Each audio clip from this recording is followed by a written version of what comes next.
Welcome back, everyone. We hope you found the first segment of this masterclass useful. So this is the second segment of the masterclass inspired by the book Essentialism. And our expert guide today is the book's author, Greg McKeown. So in this segment, we are going to dive into a challenge that all of us must deal with on our path to essentialism. And actually for parents, even otherwise, because the amount of demands that we have on our time are just way too many. And all of us have to say no at some point or another. The question is, how do we say no without offending someone in the process, right? So that makes it not just a no that is blurted out, but a social art form. So I want to talk to you about this, Greg. Ready to get started again? Yes, let's do it.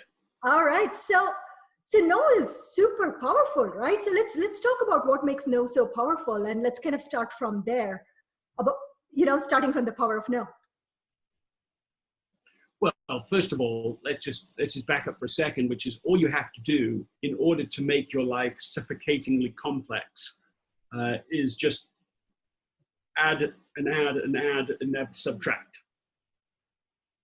And all you have to do to make your life a lot easier and simpler is to subtract more than you add. Mm-hmm. And so a necessary requirement for that simplification is to say no, is to eliminate non-essentials. And so, of course, you raised what I think is people's first concern with this, the principle of no, which is the social cost. And I think that's valid concern. I mean, if you just start saying no to everyone and everything without thinking about it, I think there will be social costs. I think there will be, in a career setting, there will be career limiting behavior. I mean, I think you do have to be careful with no. But here's what I've learned, and it's taken me a while to be able to articulate this. I think for a lot of people, a lot of parents, including with our own children, but of course with other people around us as well, is that we think that you only have two options. One is the polite yes, and the other is a rude no. And we're quite trapped by that. It's almost like a continuum. We're quite trapped in that continuum because the second you step one iota away from the polite yes, you're stepping towards a rude no. So even if you only take one step out of it, you think, well, I'm still now close to a rude no, and a rude no isn't going to be helpful. And what I've learned is that this is a false dichotomy. That is, we don't just have those two choices. It's not a continuum. It's not a straight line. It's more like a pyramid. And as you move up that pyramid, you find, you have to have more psychological safety in the relationship to achieve this. But what you're moving towards as a third alternative is to negotiate. And you remember everything's a negotiation, everything's conversation, or at least far more of it than we remember it being. And I just have an illustration. I've been thinking about this from our conversation just now. This is, I have it right here. I was trying to persuade one of my daughters, Eve, to read a book on this particular day. And I was being, even though the thing I was suggesting, and I can't remember the book now, but it was a good book and something I thought would be useful to her for now and throughout her life, I was still being a non-essentialist in the sense that I was not really thinking about anything else that's going on in her life. I just have this idea. It's a shiny new object. It happens to be a book, and I'm trying to persuade her. Well, she's not showing so many signs of wanting to pick up that, that new requirement today. And we didn't have a big argument about it or anything, but I came back into my office in here and had a phone call, and she put a note under my door. And I have the note here. I'm going to read it to you. Because I think this is very interesting to me. She said, so she was 14 at the time that she wrote this. She said, I already expressed my unwillingness to read this book, but I'm willing to make a counteroffer. I am not willing to read it all in one day today, but I'd be happy to explore the possibility of reading it in the future over the course of a few weeks. I believe it would be best to wait till the end of my literature assignment if you would like me to read this book in place of a separate assignment, and over the course of a few weeks, I'm sure that can be made possible. Seriously, she sent you that note? It's here. It's on my phone, but you can see that this is a photograph of the actual note that she sent. Wow. How old did you say she was? 14 when she wrote that. Wow. So, I love that little note. Why are you responding that way, though? So tell me what does it mean to you when you hear that? I would love for my daughter to be able to say that, right? Instead of saying, no, mom, go away, I'm not interested. Or on the other hand, yeah, okay, I'll read it, and then grab the book and then maybe make me buy the book or go to the library and get it and never read it. So those are the two options that we normally associate with a request.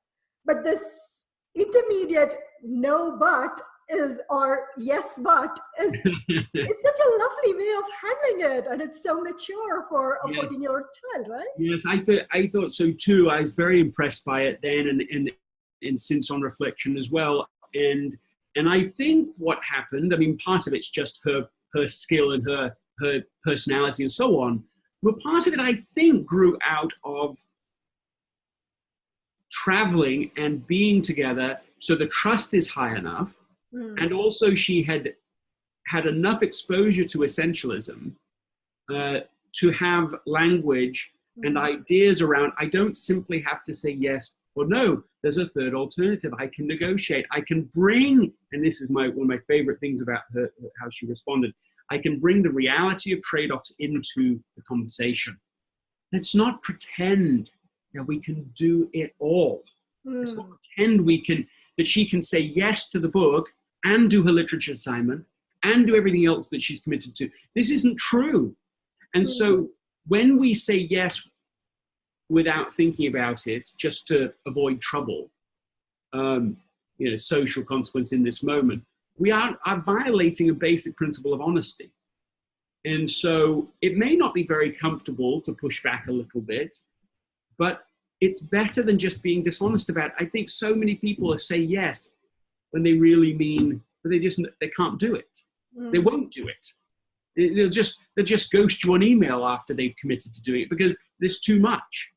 And on the other hand, of course, if somebody feels they only have two options, then if they're overwhelmed sufficiently, as I think many teenagers are with us, they're overwhelmed in their lives, but they're also overwhelmed with us because we're giving them so much instruction and reminders and catching them, but doing the wrong thing instead of catching them doing the right thing. And so they're overwhelmed with us. Our relationship is strained. And so they're going to move into the no because I can't take any more correction. I can't take any more of you telling me I'm not doing it right.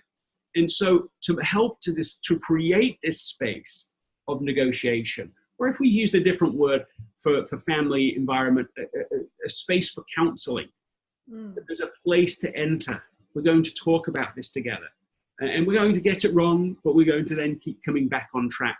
We're going to apologize when we get too frustrated too soon, and we're going to keep trying to create this space so that we can counsel about the wisest use of our time and resources. Awesome. And one of the things that was going through my mind while you were reading that is, I personally know enough adults in my life who probably won't be able to handle it that well, which is so ironic, right? I mean, we want all these things, we want our kids to know all these things, and yet a lot of us as adults struggle with some of these things. So one of the things with no is that, like, it's a skill, right? Figuring out how, like you mentioned that your daughter had the language of essentialism, so she could talk about it. So for us parents who are trying to learn how to say no without being rude, while at the same time not saying yes just to be polite, staying on somewhere in the middle of that continuum, it requires deliberate practice, right?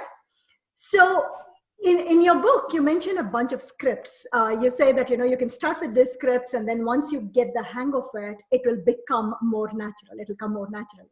Right. So rather than go through those scripts, so initially I was thinking we'll just go through each of those, but then rather than go through those, I thought it might be fun if I share a couple of examples from, a regular parent's life, and maybe you can walk us through some of the different ways that we can say no. You game for that? Oh, yeah, let's do it. All right. So this first example I have is from my own personal experience. So before I started doing all this, I used to be an engineer at a big company. So sometime after my daughter was born, so before my daughter was born, I was like every other engineer, worked crazy hours, and I was fine with it. But once my daughter was born, and initially I had some help, but at some point I had to send her to daycare, right? And the daycare had this 6 p.m. cutoff. So by 4:35, I would start getting totally agitated, stressed, tense, because there's just so many things that needs to be done, and I'm trying to wrap things up. And invariably, there'd be some young guy who'd call a meeting. And this would happen all the time. And it's always an emergency. And it's always at the end of the day. Mm-hmm. So, and I'm sure there are a lot of parents who can relate to this, where work and family kind of go head to head. So what are some of the different ways I could have said no in this situation? Well, I think it's very hard in the moment itself. If that's the first time that you talk about it, it's hard because that's when the fire is on. So if you imagine, you are a firefighter, and the first time you negotiate your hours is when the house is burning. Well, yeah, that's not a great moment for negotiation. That's not your optimal leverage point. But I think in advance of the emergency is where you can try to have this conversation. So, and I think there's sort of two ways to prepare for the moment. One is internal, what you have in complete control of, and the second is this negotiation and conversation with the members of your team, the broader environment. The internal part is really making up your mind, and that is internal, because if the moment comes and the meeting is called and you haven't made up your mind, you're going to that meeting. And the whole time you can blame the other person, but really you didn't make up your mind. Mm-hmm. I'm leaving at this time, and that's how it works, because that's my commitment. My commitment is higher to my child, so that comes first. So I'm going to choose that and let the consequences follow, whatever they are. That's the internal. We don't like to think that that's what it's about. It's much easier to blame the other person. I still do that. I want to excuse my own lack of trade-off on other people and on my circumstances. But really, a lot of it comes internally. I'll give you a great example of this. I was interviewing a daughter. She's grown now, but about an experience when she was young. And her father had made plans for her to travel with him. He was going to speak, so actually it sounds similar to my own situation, but they'd made full plans, and it looked like this. We're going to San Francisco, and then we're going to go to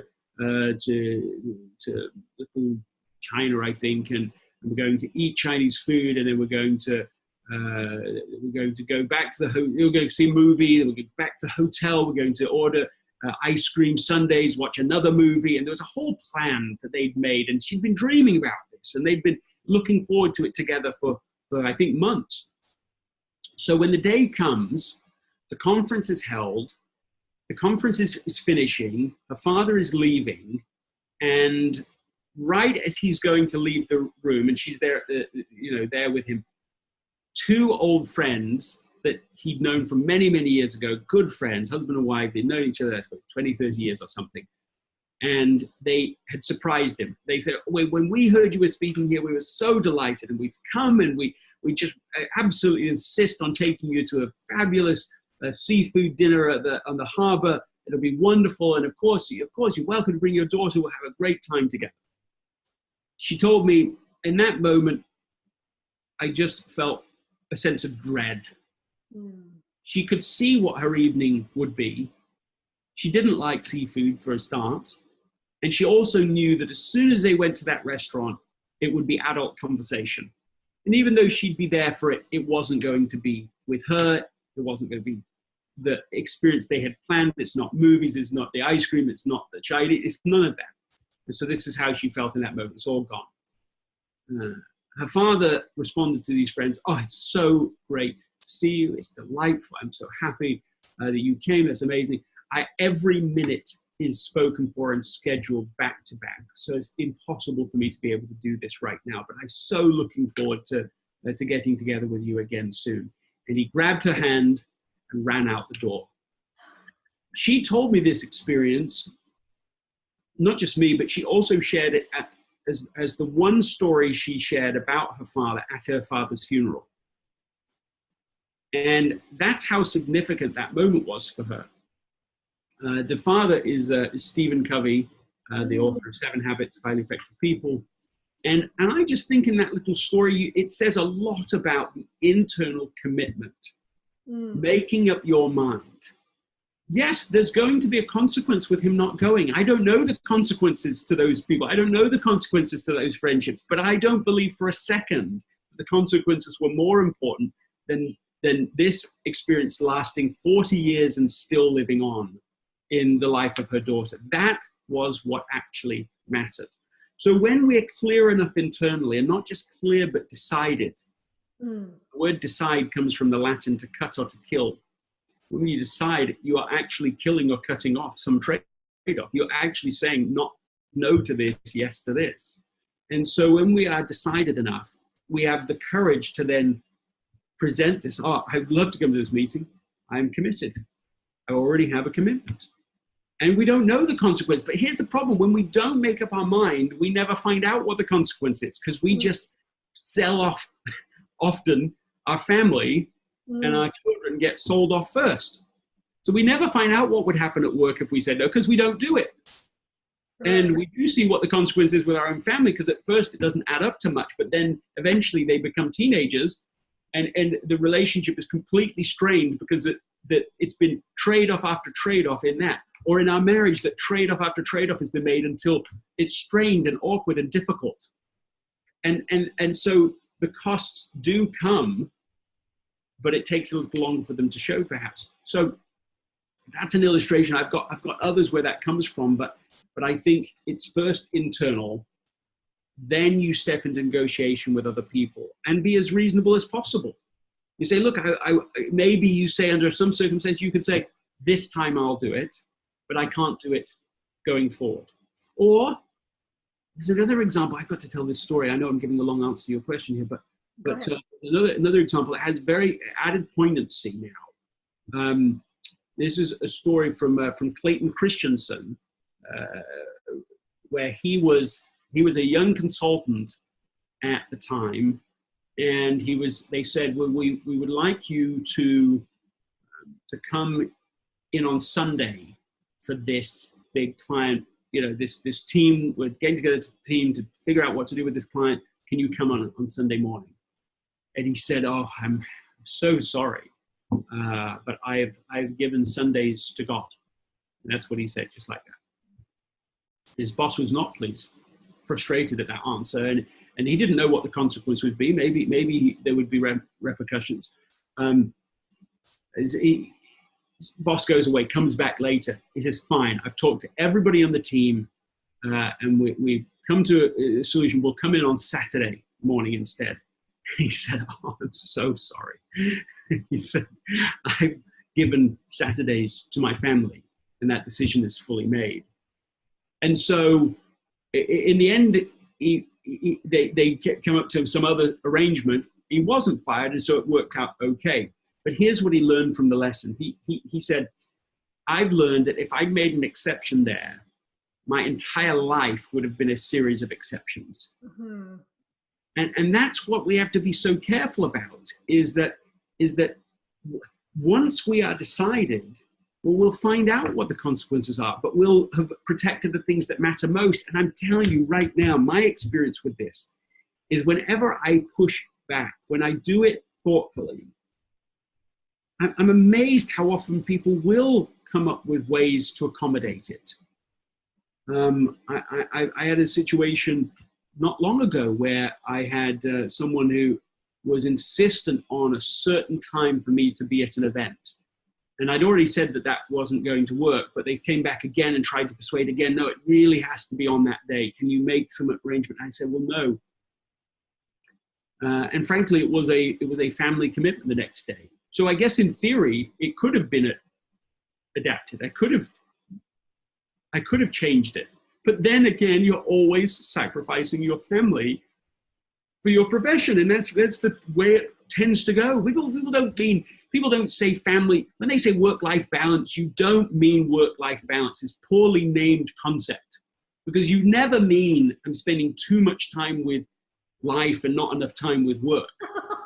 Right? We never mean that. So it's not a balance. It's actually spending time with your life, with your family. That's what we mean. And so I maintained that line, and I thought I would just lose the work. I thought there was a good chance of it. But I said, I can't do it. I understand if you'd like to go in a different direction. Here are some options of how it might work to do it on the day that I have available. And they came back and they chose to do that, and that's the way we went.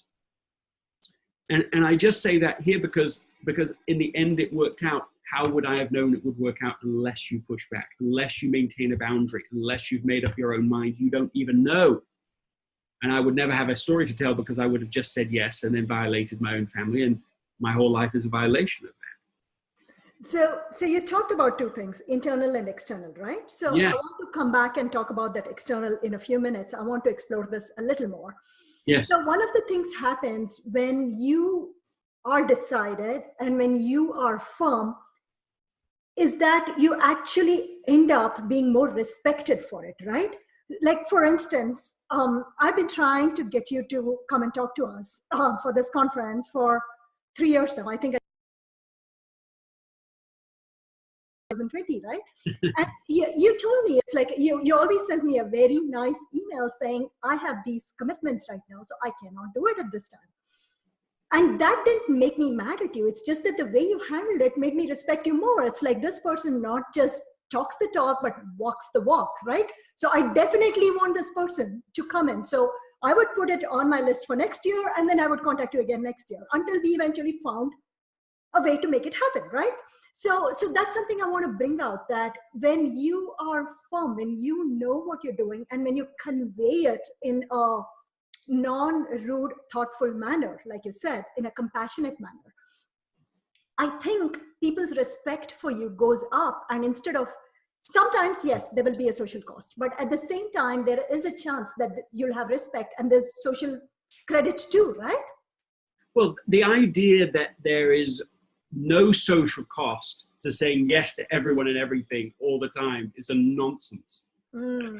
Just think of what a con that idea is. First of all, if you say yes to everyone and everything, you won't fulfill your commitments. You can't actually do it all. Secondly, if you try to do it all, you're going to burn yourself out and also perform poorly, which also people don't want. And then, of course, you resent people that you said yes to when you should have said no to them. And so on. So the idea there's no social cost. I mean, think of what happens. You say yes to everything and everyone. You start to get mentally, physically, emotionally fatigued. And then you resent everything and everyone. That slightest request from anyone will drive you crazy. One more request from your child, you're going to blow up because you've said yes to way too much stuff already. There's no buffer in your life. And so I just think these are all illustrations of the con of non-essentialism. What we need to do, yes, is now discover that there are upsides to having boundaries. There are upsides to it. Even if it's awkward in the moment, you maintain healthy relationships over time. Just think how true it is that any relationship you've ever been in where you couldn't push back, you couldn't say no, you couldn't have a negotiation or counsel. How good was that relationship after a few months, a few years? How damaging was it actually for everybody involved? So it's so good to remember that healthy relationships require this conversation, require there being boundaries. That's how you know you're safe with somebody, because they can talk up and you can talk up. There can be this conversation. And so, yes, I think you want people to not devalue your time as well, because they'll happily come to you 100 times because you're cheap. Because it costs nothing. Oh, I'll just throw it to you. I'll throw it to you. That's not respect. You want to have a respected conversation where your time is valuable to other people. Love that. So we were talking about this internal, and then there is the external where we need to have a way of communicating the no. So we need to find that middle ground on that continuum between the polite yes versus the rude no. So let's talk about a few of those. So you have a bunch of scripts in your book. So in this situation, what are some of the ways I could have said no in the moment? Well, in the moment is still tricky. Let me give you, I don't mean to avoid this, but I just had a story I wanted to share with you about this because it come to my mind. It's a real story, true story, similar, but even higher stakes maybe. And this situation was that somebody was getting married and they had negotiated ahead of time with their boss to have, here's what I will complete, here are my projects, here are my assignments, I will get them completed by this date, and then I will have 5 days uninterrupted, nothing from work, so that I can prepare for my wedding, do the final preparation. And so she enters those 5 days of preparation. She completely delivered, in fact, over-delivered on what she'd been asked to do. And as she enters those 5 days sacrosanct time, gets a phone call from her boss. It says, look, she says, I'm sorry to do this. So-and-so has dropped the ball, and I just really need you to step in and sort of save the day.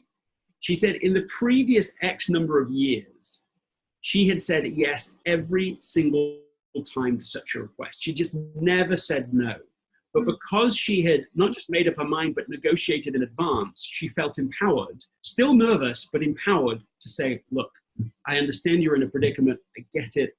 But we made this agreement. We're going to need to keep to this agreement because this just matters so much. And this is what we agreed to. And so it was that social contract that gave her the empowerment to be able to do that when she might otherwise not have done. Her boss went away, in this case, frustrated. Came back later and said, well, because of that, what I felt is I realized I had been letting this go on the team for too long. That I would let these dynamics exist and just bring it always to you to save the day. And so I've now made some adjustments on the team to be able to try and get these expectations to be more aligned. That was such a touching experience for the person who told me that story, that she, when she actually got to her wedding, she changed her vows and added in there that I will essentialize this relationship over all others. Wow.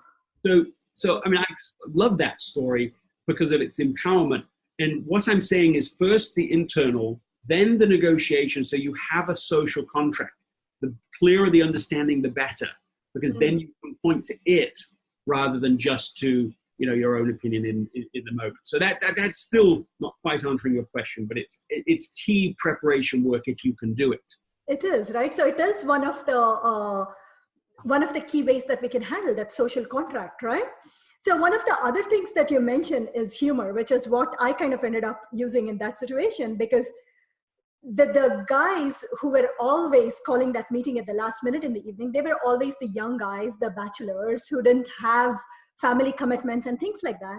And they had this lifestyle of staying late in the night. So for them, 5 o'clock was, or 4:30 in the evening was still pretty early, right? So I would joke with them saying, hey, you know what? I've done that, but now my life is different and I have to get up early and whatever, right? So for every time you set up a meeting at 4:30, I'm going to call a meeting next morning at 7 or 7:30 because I'm up when my baby is up. So I'm up really early. So if you are going to insist on calling meetings at 4:30, be prepared for a meeting the next morning at 7:30, or we had a team in India. So there was always an excuse to say, I want the India team to be present on this, so I want to call a meeting early. So I kept telling them, you do this to me, I'll make sure that you have to get up early in the morning. They were like, we can. But I love that account, and I love that you used humor with it. Even the way you told that story, what you did in producing humor is you created a bigger space for negotiation. If you go in very seriously, sometimes you shorten that space because the psychological safety has been reduced. It's already too intense. A little humor helps to create some space. Hey, let's talk about this. It's okay. We're not going to destroy our relationship over this. I'm good, but we're not going to pretend that there isn't a cost. So I love how you did that. It's like, yes, you do this, fine, I'm doing this to you. So they start to feel, oh, there is an actual cost involved here that we're not really seeing. That's a terrific example. And I would get teased after that. Oh, now we are the mommy types. And I'm like, wait a minute, wait just a few more years. You'll be the daddy types and I'll get back to you. And it turned into a fun banter instead of turning into she is pushing off her responsibility. She is not doing the responsible thing anymore, right? So I would still get my work done. I would just move things around. And I wanted them to understand that that's something that everybody needs to do when they have kids, right? Exactly.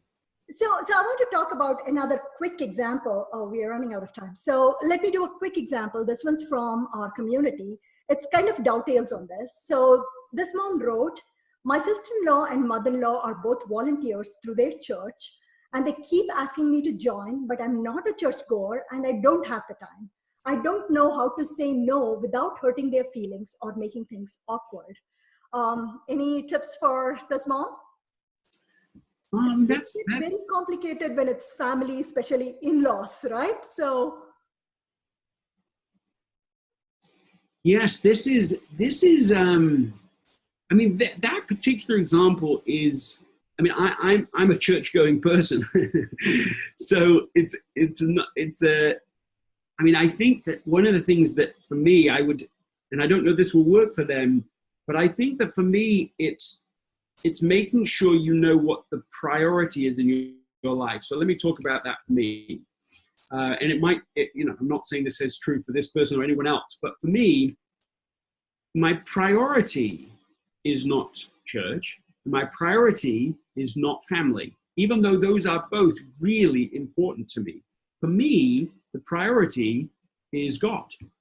And that distinction, although it doesn't sound that profound, is everything for me. That's the one decision that puts 1,000 other decisions in perspective. And so the importance for me is not to say to this person who's asking the question, or to my children, as I was talking about earlier on, this is the thing you should do. I would encourage somebody to do the internal work, not to say, well, I'm not a church person, I am a church person, or family is the thing, is to do that work until you can feel clearly, internally, this is the right thing to do. I can feel that clarity within. Because then if somebody says, look, I would love to come to this, but I feel really strongly, I mean, if this person is a person of faith, I feel strongly, I feel from God that this is not what I'm supposed to be doing right now.